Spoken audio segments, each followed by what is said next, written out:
আইয়ুহাল্লাযীনা আমানু কুতিবা আলাইকুমুস সিয়ামু কামা কুতিবা আলাল্লাযীনা মিন ক্বাবলিকুম লাআল্লাকুম তাত্তাকুন।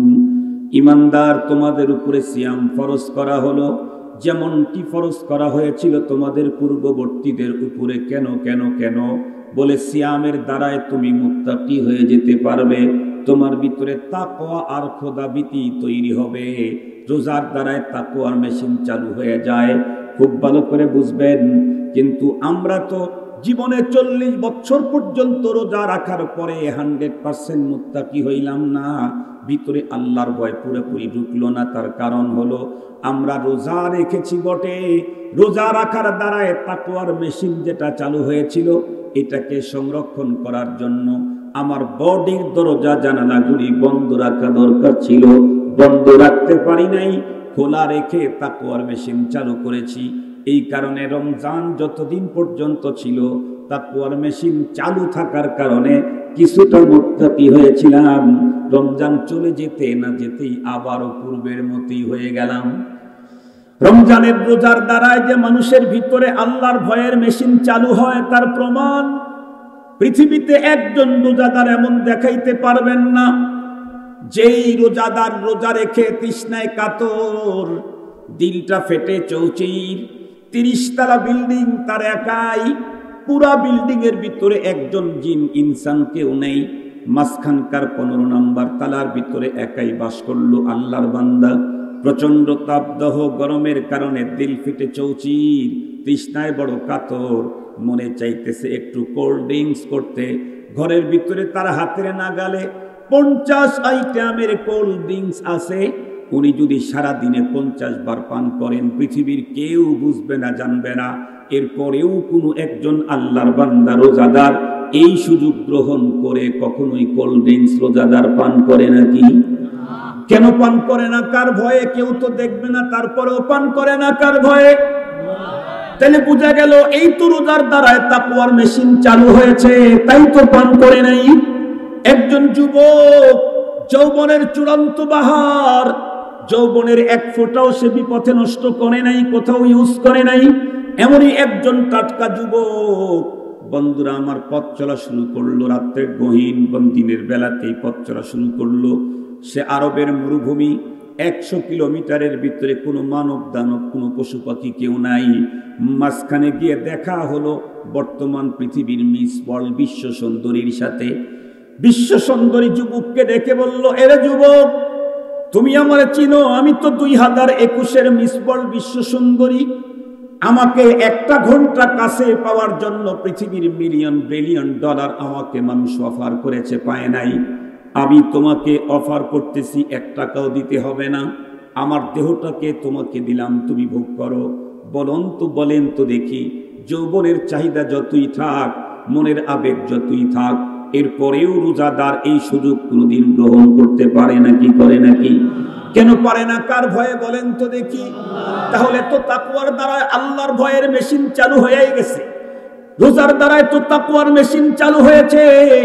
কিন্তু মজার কথা হলো রোজাদার রোজা রেখে তৃষ্ণায় কাতর, প্রয়োজনে বুকের উপরে ভিজা গামছা দিয়ে থাকে, তারপরেও বন্ধুরা আমার পানি পান করে না। কিন্তু বন্ধুরা আমার আরেকটা কাজ রোজাদার ছাড়ে না, সেটা হলো তার পেটকে কন্ট্রোল করলো, তার যৌবনকে কন্ট্রোল করে বটে, কিন্তু চোখ দিয়া বন্ধুরা আমার কুদৃষ্টি রোজা রাখার পরেও বন্ধ করে না। সেই জায়গায় খোদার ভয় কেন ঢোকে না? মুহতারাম হাজরিন, তার কারণ একটাই, সেটি হলো আমি বলেছি এই মসজিদটাকে শীতল করতে 10 টন এসি যথেষ্ট ছিল। 10 টন চালায়া দিলে, দরজা জানালা সব বন্ধ করলে মুসল্লি তখন শীতে কাঁপতে থাকবে। সেখানে 30 টন এসি চালাবার পরেও কাঙ্ক্ষিত মানের শীতল হবে না যদি সবগুলি, কথা বলেন না কেন, যদি সবগুলি খোলা থাকে। আর এমতো অবস্থায় বিদ্যুৎ চলে গেলে 1 মিনিটও শীতল হবে না, 1 মিনিট পরে ঘাম বের হতে থাকবে। আমরা রোজার দ্বারা তাকওয়ার মেশিন ঠিকই চালু করি, কিন্তু 100% মুত্তাকি হতে পারি না। কেন? কারণ আমাদের বডির দরজা জানালা সব খোলা রেখে রোজার তাকওয়ার মেশিন চালু থাকে। এজন্য 100% হয় না। এ কারণেই দেখেন রমজান যখন আছে তখন মাথার টুপি আছে, যেই রমজান চলে গেল ইফতার শেষ, সাথে সাথে মাগরিবের সালাতের পরে টুপিটা পকেটে ঢুকলো, পরের দিনের ঈদের সালাত পর্যন্ত পকেটেই থাকলো। ঈদের সালাতের পরে পকেটের টুপি এখন শোকেসে ঢুকে গেল। কথা বলেন না কেন? পকেটের টুপি এখন শোকেসে ঢুকে গেল। 7 দিন পরে প্রয়োজন হলে আবার বের করা হবে। তাকওয়াটা বেশিক্ষণ রইল না। অথচ রমজানে আমি পুরা টাইম টুপি ব্যবহার করেছি। টোটাল রমজানে কখনো কখনো মুখের মধ্যে ব্লেড লাগায় নাই, দাড়িটা সেভ করে নাই, কিন্তু যেই মাত্র শেষের ইফতার হয়ে গেল, পরের দিন আল্লাহর দাওয়াত খেতে যাবে, আল্লাহর দরবারে হাজিরা দিতে যাবে, আল্লাহর আমন্ত্রণে যাবে, সেটা হচ্ছে ঈদের মাঠে। মোহতারাম হাজরিন, তার আগেই সেভ করে তারপরে সেখানে গেল। তার মানে হলো তাকওয়াটা যতক্ষণ পর্যন্ত রোজা ছিল তখন কিছু কিছু তাকওয়া ছিল, রোজা যখন চলে গেছে 100% তাকওয়া ভয় অন্তর থেকে চলে গেছে।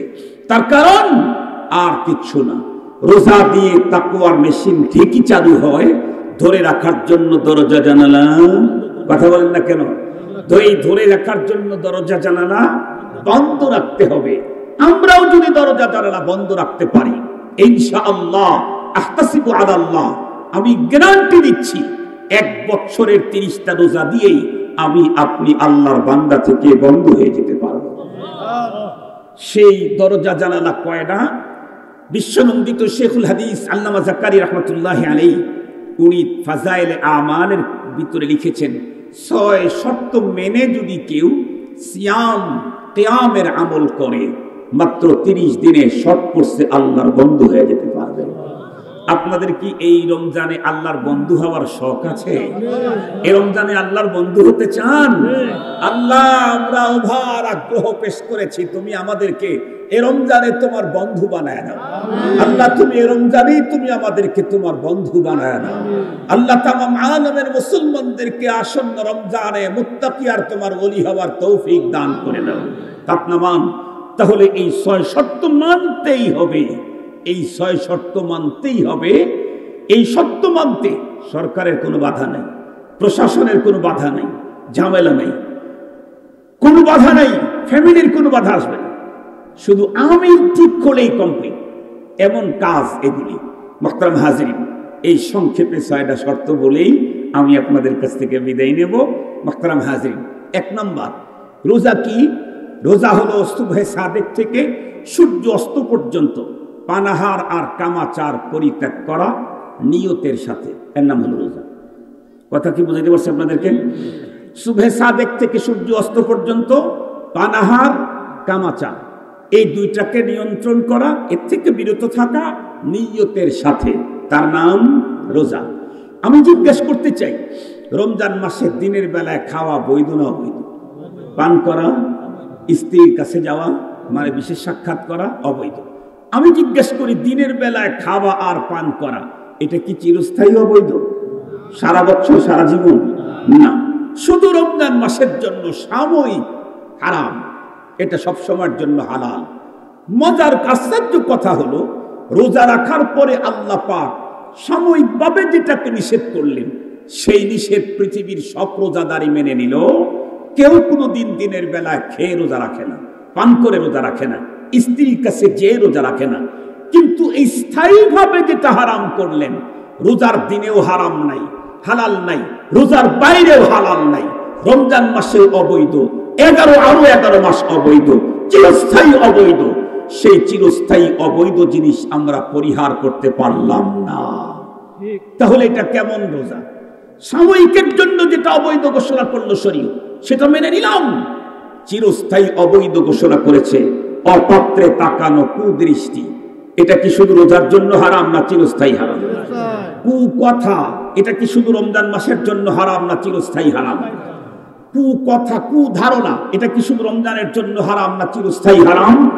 তাহলে সাময়িক হারামটা আমরা প্রত্যেকে মেনে নিলাম, চিরস্থায়ী হারামটাকে রমজানের রোজা রাখার পরেও মানতে পারলাম না, তাহলে এটা কেমন রোজা হলো? মুসলমান ভাইরা আমার ভালো করে বুঝবেন, শুধুমাত্র কেবলমাত্র পেট আর লজ্জাস্থানকে কন্ট্রোল করলেই 100% বন্ধুরা আমার তাকওয়া অর্জন হবে না, আরো 6টা কাজ করতে হবে। তার ভিতরে 1 নাম্বার বন্ধুরা আমার চোখ কন্ট্রোল করা লাগবে। চোখ কন্ট্রোল, কুপাত্রে তাকানো যাবে না, কুদৃষ্টি হারাম হারাম হারাম। 2 নম্বরে বন্ধুরা আমার মুখ কন্ট্রোল, কু কথা বলা যাবে না।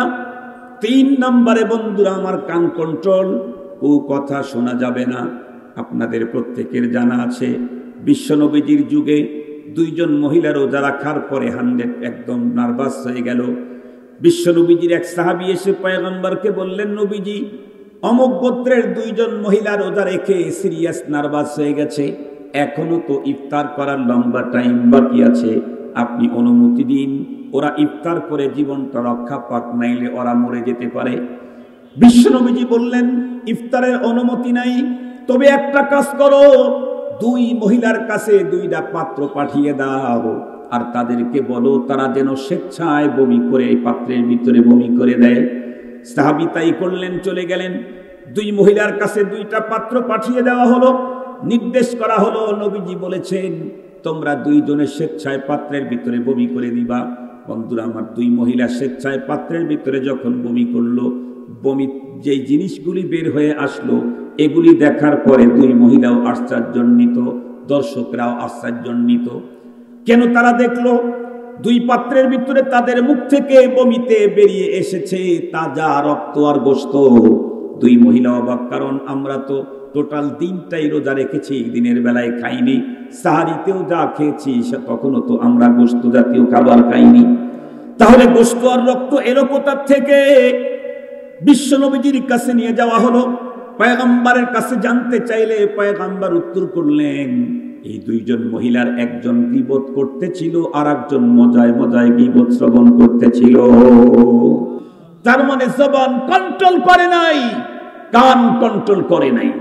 গীবত করা তো সিরিয়াস গুনাহ। আল্লাহ পাক বলেন, আয়ুহিব্বু আহাদুকুম আন তাকুলা লাহমা আখিহি মাইতান ফাকারিহতুমু। গীবত করা যেন আপন মৃত্যু ভাইয়ের গোশত খাওয়ার শামিল।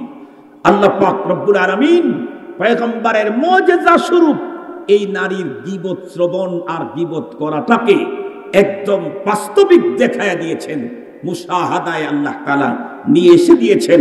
এটা পয়গম্বরের মুজিজা। হাদিসে পাকের মধ্যে আসছে, যে ব্যক্তি রোজা রাখার পরে তার জবান, চোখ, কান কন্ট্রোল করতে পারলো না, ওর উপবাস থাকার কোনো প্রয়োজন নেই। এজন্য মুহতারাম হাজিরিন, আমার কথা হলো 70 বছর 50 বছর মালিকের সাথে নাফরমানি করেছি, যে কোনো মুহূর্তেই আমার মরণ এসে যেতে পারে। আল্লাহর আদালতে আমি আসামির কাঠগড়ায় দাঁড়াবো। আল্লাহ সুযোগ দিয়েছেন, অপ্রাপ্ত ক্ষমা হবেই হবে, তুই আমার বান্দা, তোকে আমি বন্ধু বানায় দেব। আল্লাহু আকবার বলেন। অপ্রাপ্ত ক্ষমা হবেই হবে, তুই আমার বান্দা, তোকে আমার বন্ধু বানাবো।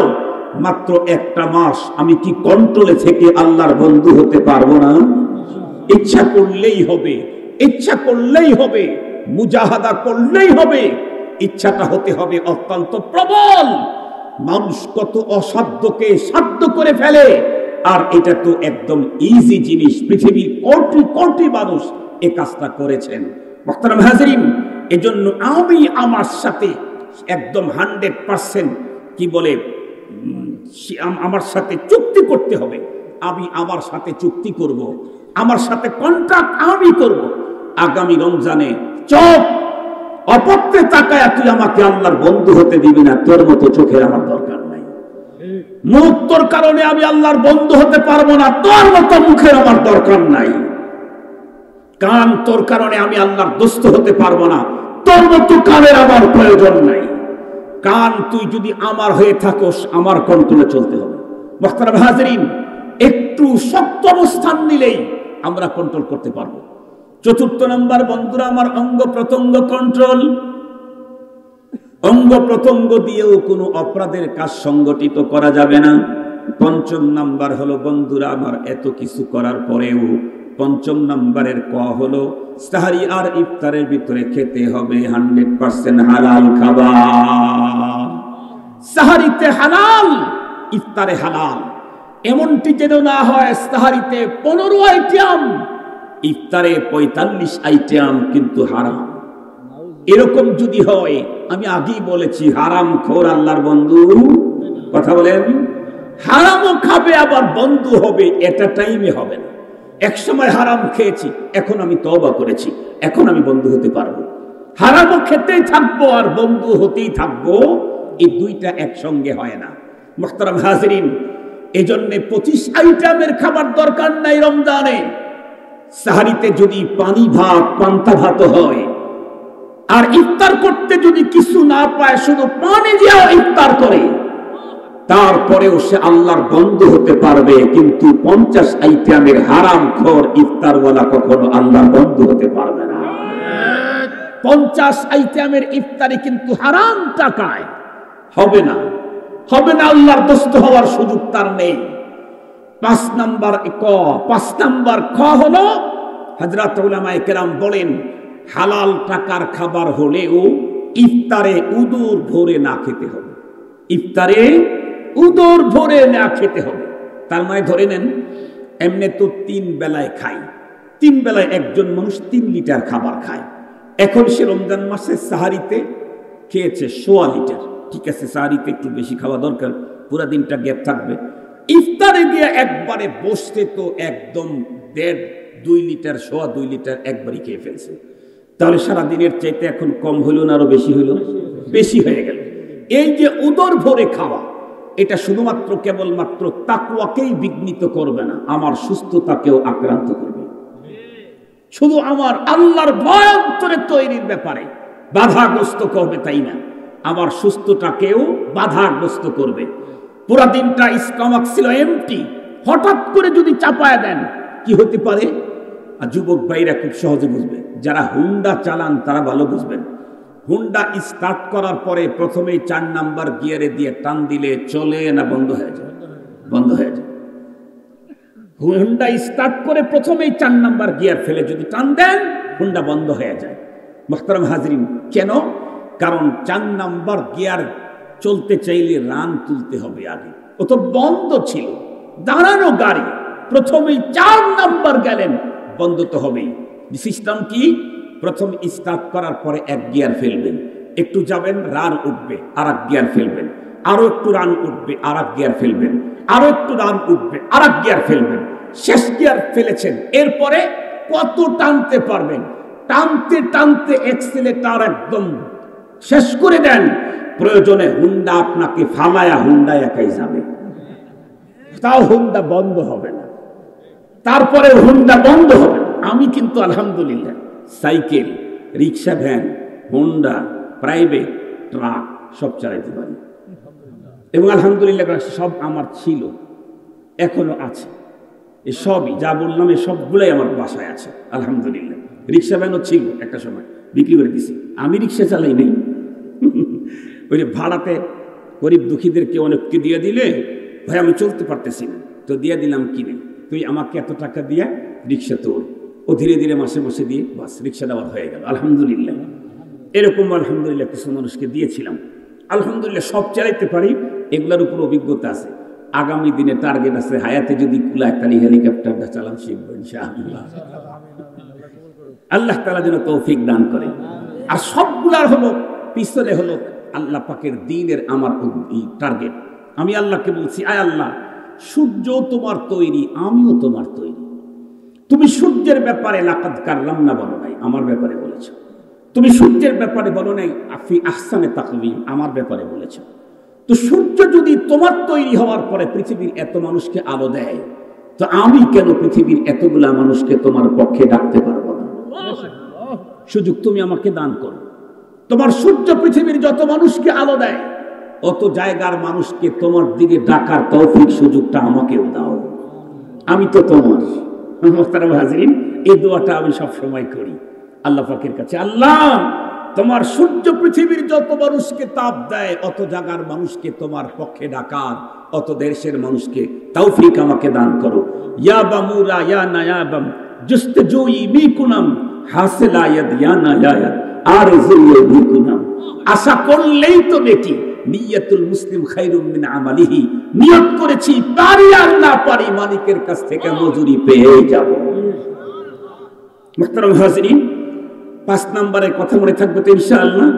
এজন্য সারা দিন না খেয়ে থাকার পরে হঠাৎ করে 2.5 লিটারের লোড যখন দিবেন তখন পেটটা কি হবে? খারাপ হবে, নষ্ট হবে। মুহতারাম হাজিরিন, আর অনেক কথা রোজার ব্যাপারে। 6 নম্বরের কথাটা বলেই শেষ করে দিচ্ছি। 6 নম্বর শর্ত হলো এতগুলি কন্ট্রোল করলাম, চোখ কন্ট্রোল, মুখ কন্ট্রোল, কান কন্ট্রোল, বডি কন্ট্রোল, হালাল খেয়েছি। আল্লামা তকি ওসমানী একটা গুরুত্বপূর্ণ কথা রেখেছেন, আপনাদেরকে বলি।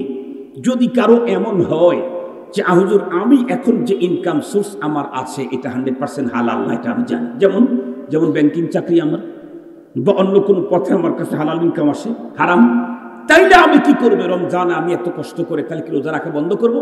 লা হাওলা ওয়ালা কুওয়াতা ইল্লা বিল্লাহ, কখনোই না। তাহলে রোজা রাখবো যে হবে না, তাহলে কি হবে? বলে তাহলে আপনার জন্য একটা কাজ আছে। আল্লামা তকি ওসমানী বলেছেন আমার কথা কি, আপনি কোন বন্ধুর কাছ থেকে 1 মাসের জন্য কোন রকম করে খাওয়া যায় মতো যে টাকা লাগে কারো কাছ থেকে ধার নেন। যার হালাল টাকা সেরকম মানুষ খুঁজে তার কাছ থেকে আপনি ধার নেন, নিয়ে সেই টাকা দিয়ে রমজানের সাহারি আর ইফতারের ব্যবস্থা করেন।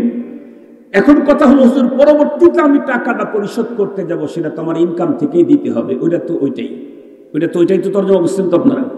ওইটা তো ওইটাই। আল্লামা তকি ওসমানী বলেন ওইটা হলেও তুই বান্দা যে হালাল হারাম থেকে বাঁচার জন্য, হালালের পথে যাওয়ার জন্য এতটুকুন কষ্ট করলি, এটা আল্লাহ পাকের দরবারে এই কষ্টের কারণে তোকে মাফ করে দেওয়া হতে পারে। আল্লামা তকি ওসমানী লিখেছেন, এই জন্য এই কাজটা করতে পারেন।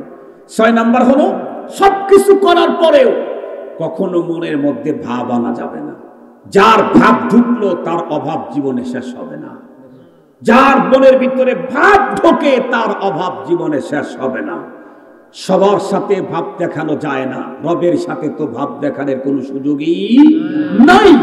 আজকে দুঃখের সাথে বলতে হয়, আমার দেশের কত মানুষ এদেশের প্রথম সারির শেখুল হাদিস, শেখুল তাফসীর, সুলুকের সাহেবদের ব্যাপারেও মন্তব্য করে নিজের বড়ত্ব আর ঈমানের বাহাদুরি দেখায় বলে আমরাও এটা করি, আমরাও ওটা করি, আমাদের ঈমানও কম না, আমরাও ঈমানদার।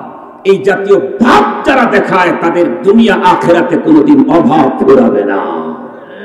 বরং আল ঈমান বাইনাল খাউফি ওয়ার রাজা, আল ঈমান বাইনাল খাউফি ওয়ার রাজা, এত শর্ত মেইনটেইন করে রোজা রাখার পরেও রোজা দিয়ে আল্লাহর বন্ধু হতে চাইলে বিনয়ী হতে হবে।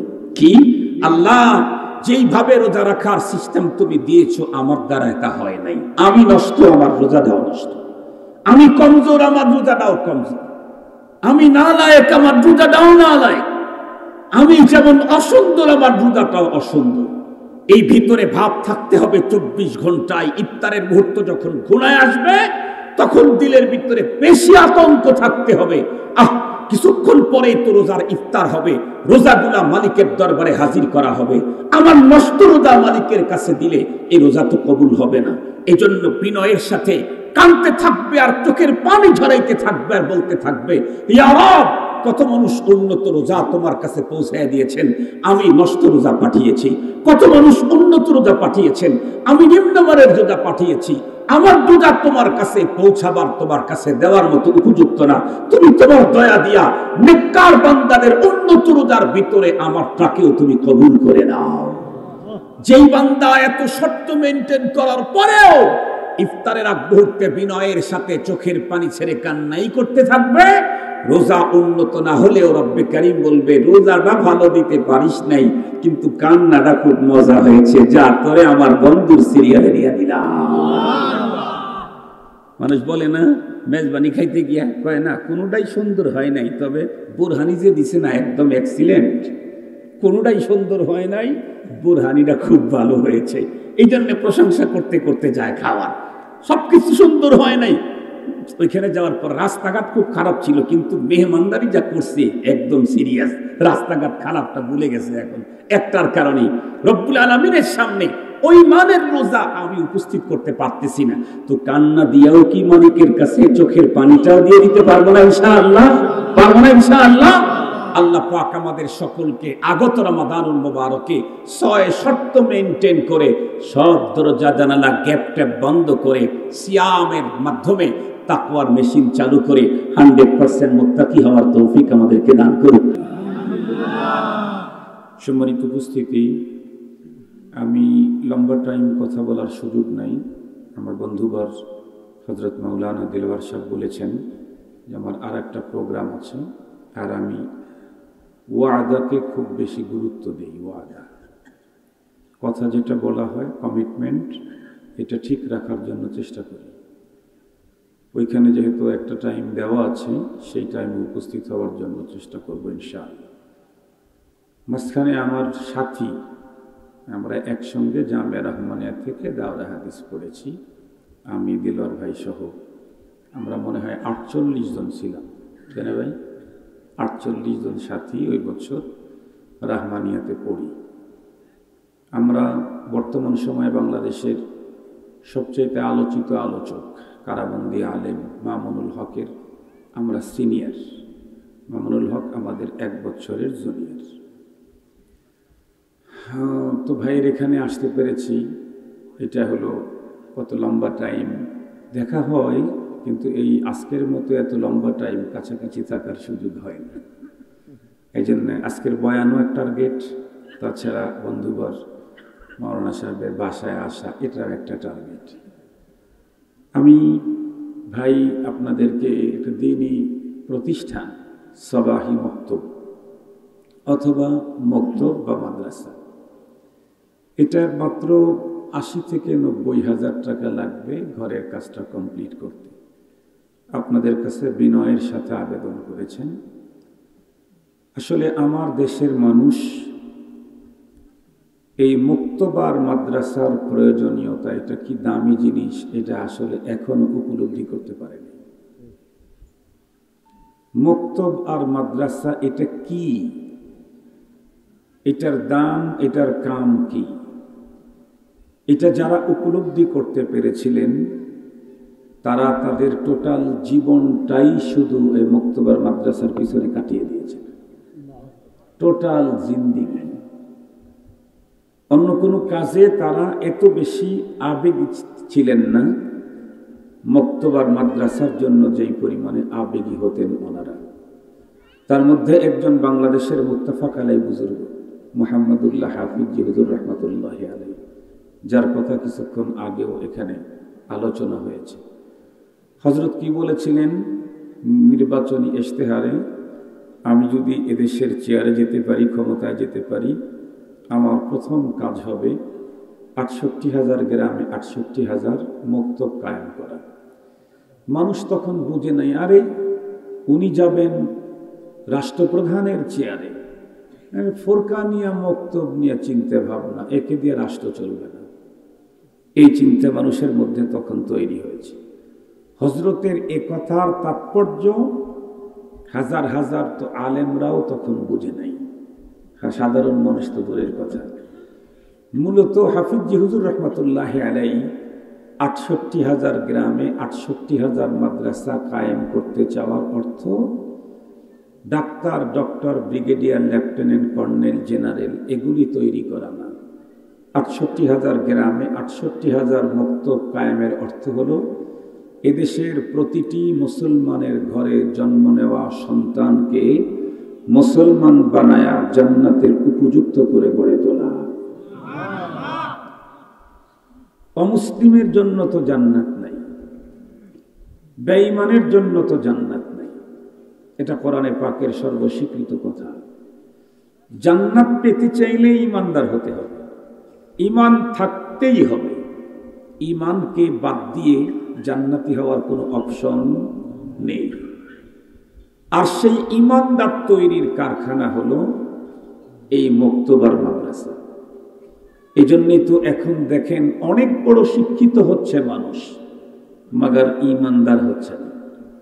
অনেক বড় শিক্ষিত হচ্ছে, আজকে দেখেন যারা জিএসসি, পিএসসি, তারপরে এসএসসি, এইচএসসি এই জাতীয় পরীক্ষাতে যারা গোল্ডেন A+ পায় সারা বাংলাদেশে মুসলমানের সন্তান, এবং যারা A+ করে, এদেরকে নিয়ে আপনারা একটা কোনো সময় জরিপ চালান, দেখবেন তারা অঙ্ক, ইংরেজিতে, এরা কি বলে বাংলাতে, জ্যামিতিতে, বিভিন্ন বিষয়ের উপরে গোল্ডেন এ প্লাস করলেও, এমনকি বাংলাদেশের ভিতরে সেরা হলেও এদের কাছে গিয়ে কখনো জিজ্ঞেস করবেন ঈমানে মুজমালটা বলো, ঈমানে মুফাসসালটা বলো, কালিমায়ে শাহাদাতটা বলো, দেখবেন ওরা এসএসসিতে গোল্ডেন এ প্লাস করলেও কালিমায়ে শাহাদাতের প্রশ্নে গোল্ডেন এ প্লাস করবে ফেল করতে। ওরা ঈমানে মুজমাল চিনে না, ওরা ঈমানে মুফাসসাল জানে না, তার মানে ঈমানই জানে না। একজন মানুষ পৃথিবীতে আসলো আর দুনিয়ার সব অর্জন করলো আর স্রষ্টাকে চিনল না, জানল না, তাহলে ওর চাইতে তো এই পৃথিবীতে জন্ম নেওয়া ইতর প্রাণী, কুকুর শুকুর উত্তম। এটা আমার কথা না, যিনি মানুষকে তৈরি করেছেন তার বক্তব্য, এটা আমার কথা। এই জন্য মুহাম্মদুল্লাহ হাফিজি রহমতুল্লাহি আলাইহি, আমরা তো প্ল্যান নিয়েছি, রাস্তা সুন্দর করব, বাড়ি সুন্দর করব, দেশে বিল্ডিং তৈরি হবে, এটা উন্নত হবে, ওইটা উন্নত হবে। আর হাফিজি হুজুর রহমতুল্লাহি আলাইহি চেয়েছিলেন প্রতিটি মানুষকে আল্লাহর সাথে সম্পর্ক করায়া জান্নাতের মালিকানার অধিকারী করে দেওয়া, এটা হলো ওনার টার্গেট ছিল। আর যদি এই কাজটাই করতে পারতেন, যে কেউ এখনো যদি এই কাজটা করে, তাহলে দেখবেন দেশে যত অশান্তি আছে এর ৭৫% অশান্তি বিদায় নিবে শুধু প্রতিটি মুসলমানের সন্তানকে প্রকৃত মুমিন বানাইতে পারলে। অশান্তি বিদায় নিবে। আমি সেদিকে যেতে চাই না। আমি আপনাদের কাছে অনুরোধ করব, আজকের মাহফিলের আখিরি মোনাজাত হওয়ার আগেই যেন ৯০,০০০ টাকার ব্যবস্থা আপনারা করে দেন। পারবেন না এটা আমি বিশ্বাস করি না, পারবেন না আপনারা এটা আমি বিশ্বাস করি না। বাংলাদেশের এমন কোনো অঞ্চল নাই, এখানে কি ৮০ জন লোক নাই? এখানে কি ৮০ জন লোক নাই? ৫০০ করে সবাই দিলেও কি ৮০,০০০ টাকা হবে না? ডবল ৮০ আছে, ২৫০-৩০০ মানুষের বেশি হতে পারে এখানে। ৫০০ করে টাকা প্রত্যেকে যদি দিয়ে দিই, ২০০-২৫০ লোক তো আছি এখানে, ৫০০ করে টাকাও যদি আমরা দিয়ে দিই, তাহলে আজকেই এখানে ইনশাআল্লাহ টাকা হয়ে যাবে, ১ লাখ টাকা হয়ে যাবে। এবং আপনারা দৃঢ় প্রতিজ্ঞা করেন যে ইনশাআল্লাহ রমজান ফুরাবার আগেই আমরা এই মাদ্রাসার ঘরটাকে কমপ্লিট করব। রমজানের পরে কোরআনের পাখিরা এখানে কিচিমিচি সুরে আল্লাহর কোরআনের আওয়াজ করতে থাকবে ইনশাআল্লাহ। ইনশাআল্লাহ আল্লাহ পাক যেন তৌফিক দেয়। মুহতারাম হাজিরিন, আমি আজকে একটা সাবজেক্ট নিয়ে আলোচনা করতে চাইতেছি। এটি হলো আমার উসুলের মোতাবেক এই বয়ানটা আমাকে করতে হবে। আমি সবসময় ফিকির করি কোন সময় মুসলমানদের জন্য কোন আলোচনাটা বেশি জরুরি। এখন যেহেতু অত্যন্ত সমাগত, খুব কাছাকাছি এসে গেছে রমাদানুল মুবারকের বরকতপূর্ণ মাস। রমাদান তো এমন মর্যাদাপূর্ণ মাস, এমন দামি মাস যে বিশ্বনবীজি যেই মাসটাকে পাওয়ার জন্য ২ মাস আগেই আল্লাহ পাকের কাছে দরখাস্ত দিয়ে রাখতেন।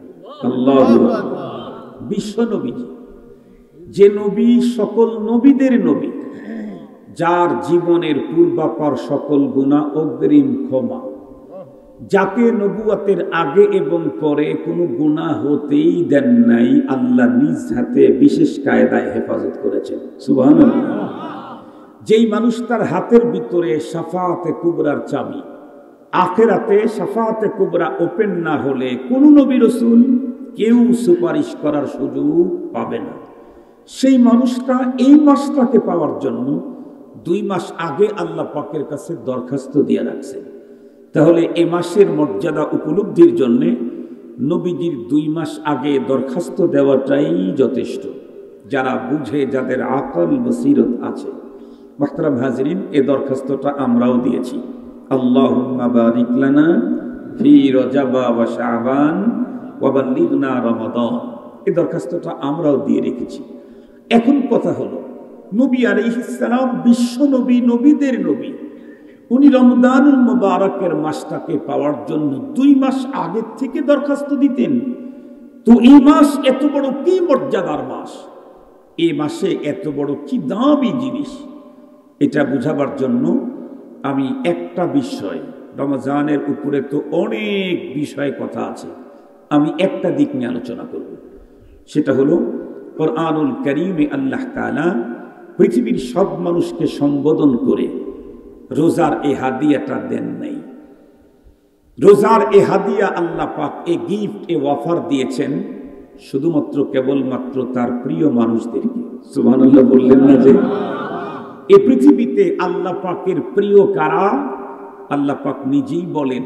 আল্লাহ যাদের গার্ডিয়ান ঘোষণা দিয়েছেন, আল্লাহ তাআলা বলেন আল্লাহু ওয়ালিয়ুল্লাযীনা আমানু।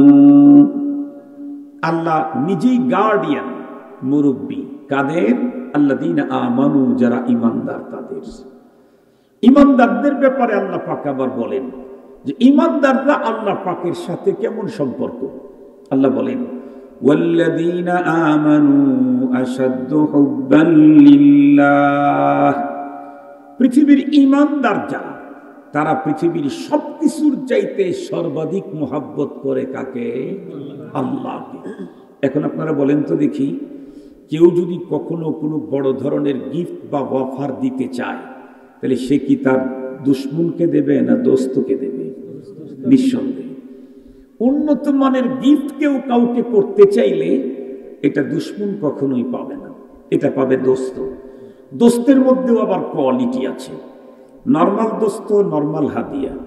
উন্নত দোস্ত, উন্নত হাদিয়া। প্রাণের দোস্ত তো তার জন্য জীবনটাই হাদিয়া।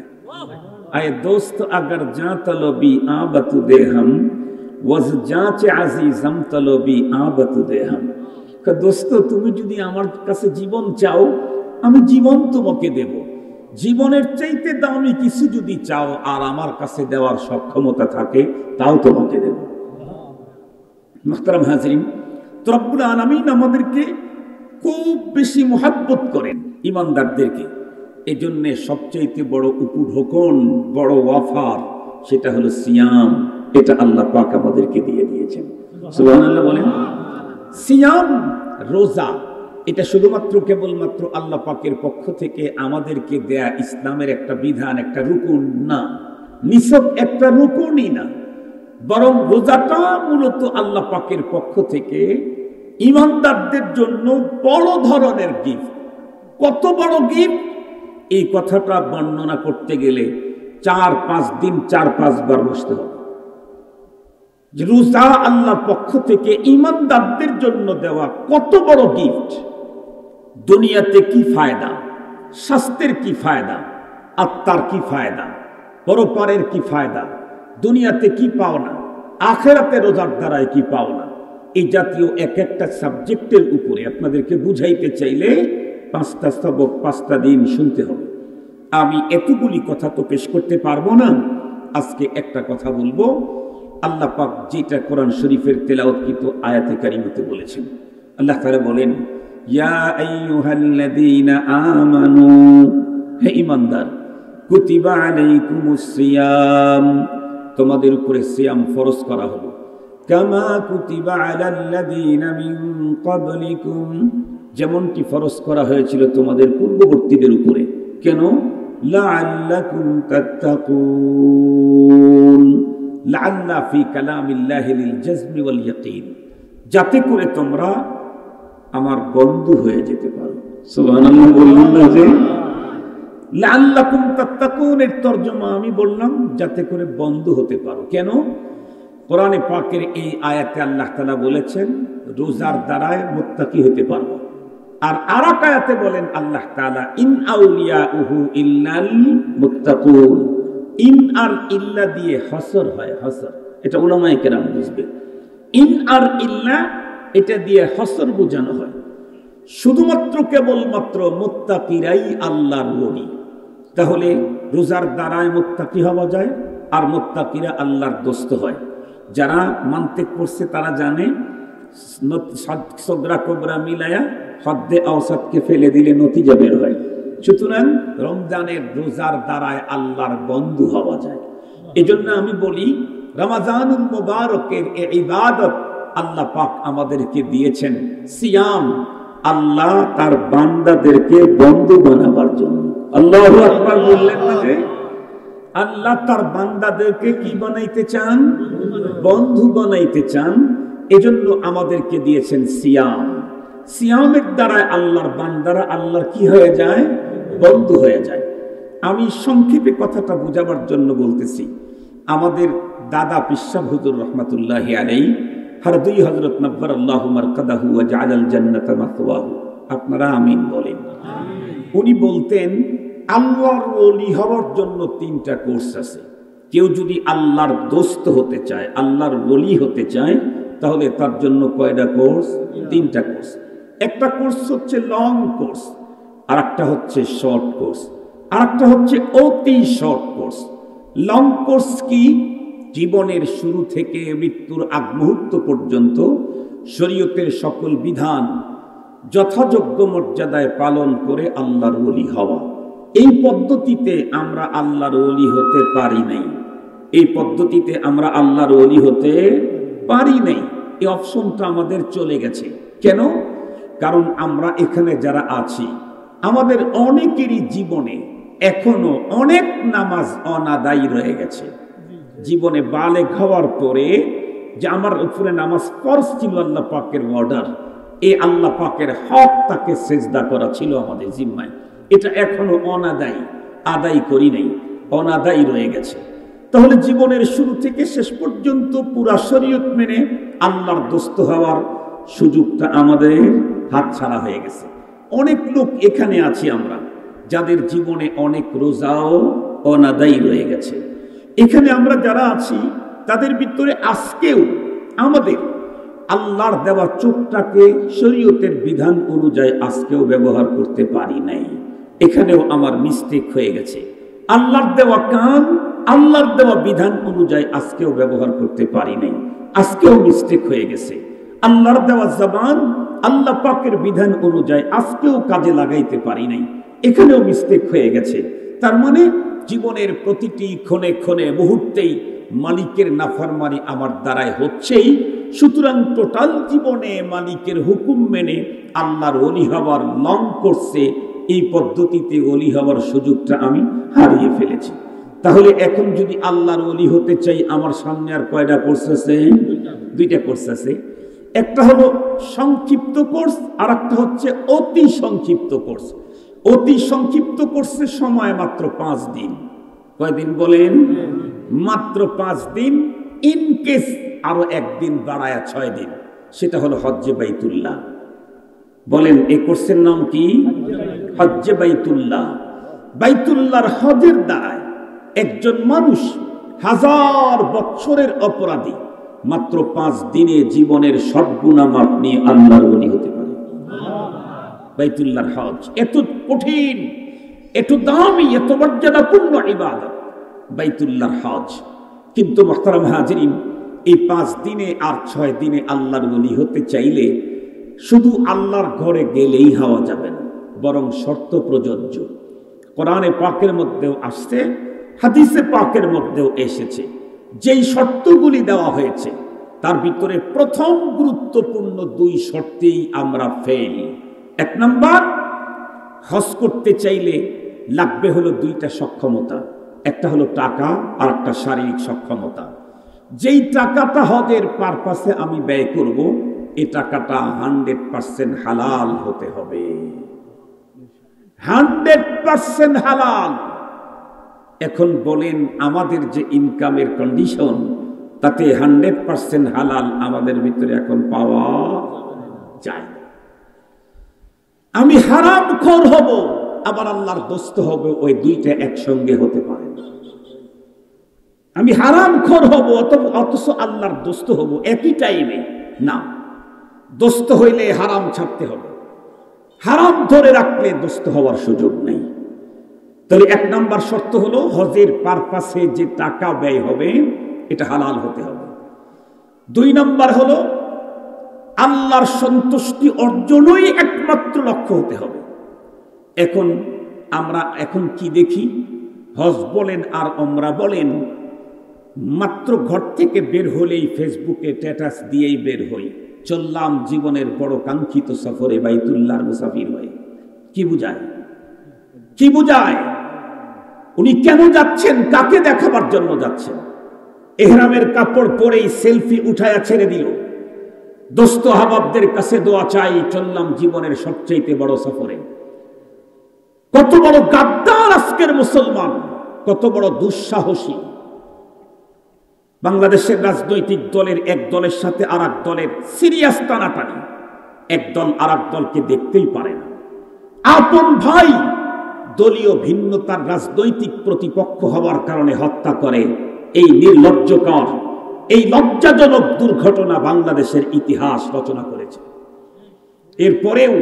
এরপরেও আমরা দেখেছি আওয়ামী লীগের রাজনৈতিক অফিসে গিয়ে কখনো বিএনপি আওয়ামী লীগের বিরুদ্ধে বক্তব্য দেয় না, বিএনপির অফিসে গিয়ে কখনো আওয়ামী লীগ বিএনপির বিরুদ্ধে বক্তব্য দেয় না। এমনকি এক দলের প্রতিষ্ঠা বার্ষিকীতে আর এক দলের নেতাদেরকে আমন্ত্রণ করলে তারা কখনো ওই দলের বিপক্ষে কথা বলে না, ওই দলের পক্ষেই তখন কথা বলে। বাইরে গিয়ে বিপক্ষে বললেও এক দলের অফিসে গিয়ে অন্য দলের লোক ওই দলের বিরুদ্ধে কথা বলে না, এটাই স্বাভাবিক। কিন্তু আমরা মুসলমান কত বড় দুঃসাহসী গাদ্দার! রব্বুল আলামিনের ঘর খানায় কাবার ওখানে গিয়ে আল্লাহর আইন লঙ্ঘন করে সেলফি উঠাইছে। কত বড় দুঃসাহস আমাদের! যেই রব আমাকে ছবি উঠাইতে নিষেধ করেছেন, যিনি আইন করে দিয়েছেন, জানায়া দিয়েছেন ছবি উঠাবে তার প্রতি লানত, যে রব আইন করলেন সেই রবের ঘরে গিয়া সেই রবের হুকুম লঙ্ঘন করা হচ্ছে। এখন কত বড় দুঃসাহসী! মুহতারাম হাজরিন, তাহলে বুঝেন আমাদের এই দুই জায়গাতেই হজের কন্ডিশনটা কি। এরপরে তো আরো আছে কোরআন শরীফের ভিতরে, মান হাজ্জা ফালাম ইয়ারফাস ওয়ালাম ইয়াফসুক রাজাআ কায়াউমিন ওয়ালাদাতহু উম্মুহু। আরো অনেক শর্ত আছে। মুহতারাম হাজরিন, সব শর্তগুলি মেইনটেইন করে কেউ যদি হজের আমল করতে পারে, ও 1000 বৎসরের অপরাধীও যদি হয়, কয়দিনে আল্লাহর ওলি হবে? 5 থেকে 6 দিন। মুহতারাম হাজরিন, আপনারা শুনলে অবাক হবেন, হজের ব্যাপারে এমন এক মর্যাদার কথা হাদিসে আসছে যা অন্য কোনো কিছুর ব্যাপারে আসে নাই। এটা মাথা একদম হেড করা কথা। একজন মানুষ তার সিনাতে কোরআনে পাককে সেভ করে নিল, হাফেজ হলো, কত কঠিন কাজ। এর অনেক মর্যাদার কথা হাদিসে আছে, কিন্তু হাদিসে এমন কথা নেই যে তোমাদের ভিতরে কেউ যখন কমপ্লিট হাফেজ হয়ে গেল তখন তোমরা তার কাছে গিয়ে দোয়া নেও, তার কাছে গিয়ে তাকে তোমার গুনাহ মাফের জন্য দোয়া করতে বলো, তোমার গুনাহ মাফ করে দেওয়া হবে। এটা হাদিসে নেই। অন্য মর্যাদা আছে। কেউ মুফাসসির হলো, শাইখুত তাফসীর হলো, কেউ মুহাদ্দিস হলো, শাইখুল হাদিস হলো, কেউ আদিব হলো, কেউ বা শাইখে সুলুকের শায়খ হয়ে গেল, এদের জন্য এই জাতীয় কথা নেই। অন্য মর্যাদার কথা বর্ণনা আছে। কিন্তু নবীজি কি বলেছেন তা জানেন? নবীজি বলেন, তোমাদের ভিতরে কেউ যদি হজব্রত পালন করার জন্য গেল আর বাইতুল্লাহর হজ করে সে বাড়ি ফিরে আসতেছে, এই খবরটা তোমরা শুনতে পেলে তোমরা হাজী সাহেবকে ইস্তেকবাল করার জন্য, রিসিভ করার জন্য আগায়া যাও। ওই হাজী তার নিজের ঘরে ঢোকার আগেই তুমি তাকে দিয়ে তোমার গুনাহ মাফের জন্য আল্লাহর কাছে তাকে দিয়ে দোয়া করায় দাও। কেন? ওই হাজীর জীবনের তামাম গুনাহ মাফ করা হয়েছে। সে তার ঘরে ঢোকার আগ পর্যন্ত যত লোকের গুনাহ মাফের আবেদন করবে আল্লাহ তাদেরকে মাফ করে দেবে। সিরিয়াস কথা না? সিরিয়াস কথা। মুহতারাম হাজরিন, কিন্তু বলেন এই 5 আর 6 দিনে আল্লাহর ওলি হওয়ার এই কোর্সে কি আমরা সবাই আল্লাহর ওলি হতে পারবো? এই সুযোগে সক্ষমতা আছে কি? নেই। কেন?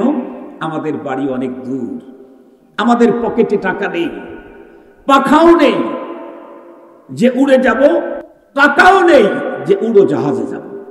ঠিক বললাম না? ঠিক বললাম? পাখা নাই যে উড়ে যাব, টাকাও নাই যে উড়োজাহাজে যাব। এই জন্য সকলের ইচ্ছা থাকলেও সক্ষমতা নেই। তাহলে সব মানুষ আল্লাহর ওলি হওয়ার জন্য এখন পথ রইল কয়টা? একটা। সেটা হলো সংক্ষিপ্ত পথ, জীবনের শুরু থেকে শেষ পর্যন্ত না। জীবনে কোনো এক রমজানও যদি মানুষ পেয়ে গেল, একটা রমজান, তাহলে এই 30 দিনেই একজন মানুষ তার জীবনের সব গুনাহ মাপ নিয়ে মাত্র 30 দিনেই আল্লাহর ওলি হতে পারবে। এই সুযোগটা আমরা পেয়ে যাচ্ছি অল্প দিনের মধ্যে। এই জন্য আমাকে মরনা ভাতিজা বলছিল যেখানে উলামা দ্বীনি মাদ্রাসার প্রতি আলোচনা করা দরকার। আমি বলছি যে বাবা, আমি তো কোন সময় কোন জিনিসের বেশি প্রয়োজন, সবার জন্য আম ফায়দা হয়, এই জাতীয় আলোচনা করা হলো আমার স্বভাব। আমি আপনাদেরকে ওই প্রেসক্রিপশনটাই আজকে দেব, যতদূর পর্যন্ত আওয়াজ যায়। মা মহলের যারা আছেন, বোন যারা আছেন, তারা কথাগুলি শুনবেন। এই মাত্র কয়েকটা শর্ত মেনে রোজা রাখলেই, এক রোজা দিয়েই, এক রমজান দিয়েই জীবনের সব গুনাহ মাপ নিয়ে আল্লাহর বন্ধু হওয়া যাবে। আপনারা অনেকে মনে মনে ভাবতে পারেন, বলতে পারেন, হুজুর কি বলেন, এক রোজা?